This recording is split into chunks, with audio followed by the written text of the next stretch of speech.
before they bring out the theory, evolution, creation, they have hypothesis. They have their own belief. Like atheism, they have their belief. The belief is no God. I don't believe God, and this is my religion, right? So I have to accept or prove the evolution is truth. Versus that Christian, they have to believe there is God and they prove there's God. So I think that's cause why people think about it seems these two kind of is a conflict. Okay.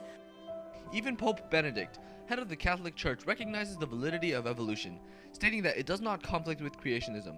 Yet there are still those who are skeptical of evolution's existence, inciting the debate over what should be taught in school. I emphasize that I'm not trying to change your belief, I'm just educating you on a piece of biology. And just like every other piece of biology, I treat it just like everything else.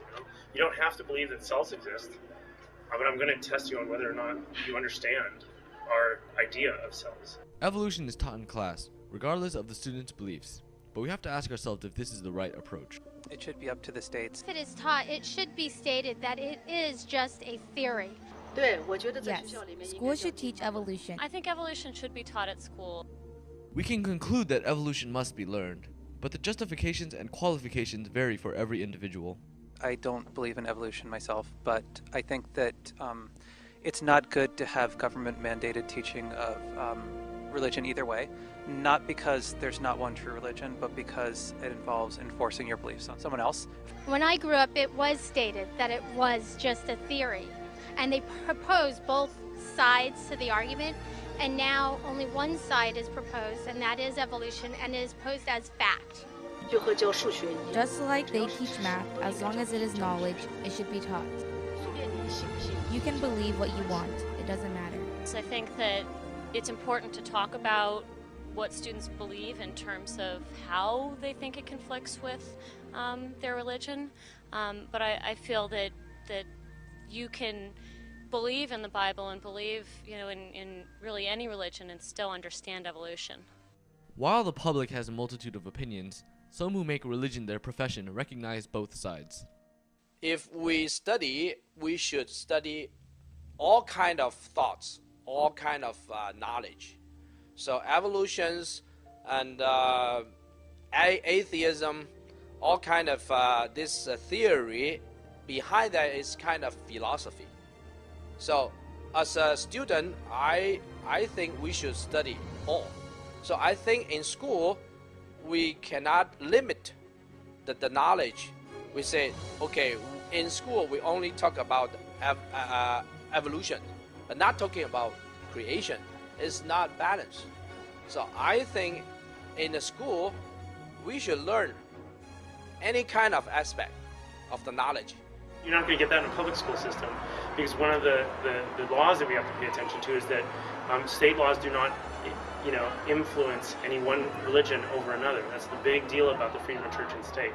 So what if our government suddenly says, well, everybody must learn religion, whatever that religion is, if it's not your religion or if it's not whoever's religion? Can you imagine how horrible that would be?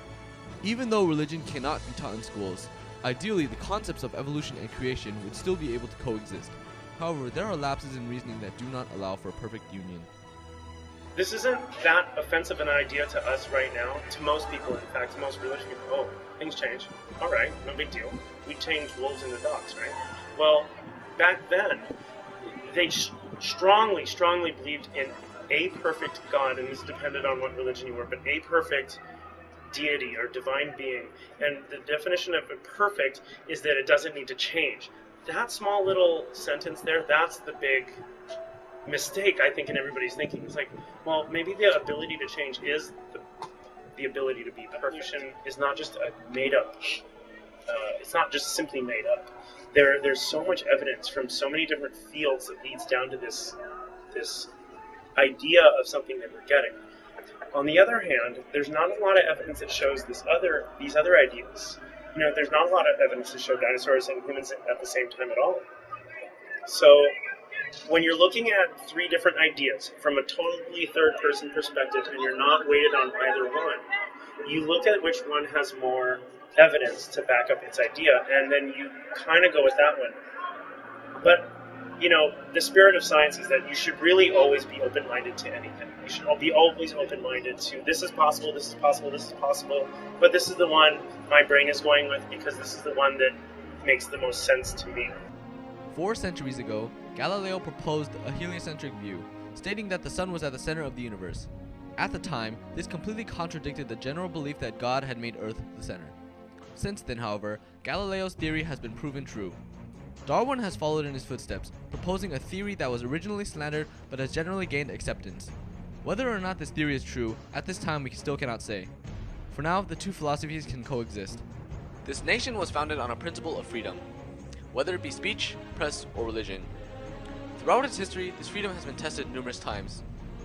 It is surprising to see that this issue, which started with Thomas Jefferson, has still not been completely resolved. We understand the concepts of separation of church and state, but to sever the ties completely is both illogical and impossible. We must simply limit the influence that each has upon the other, upholding the ideals set forth by our founding fathers and ensuring each individual's freedoms.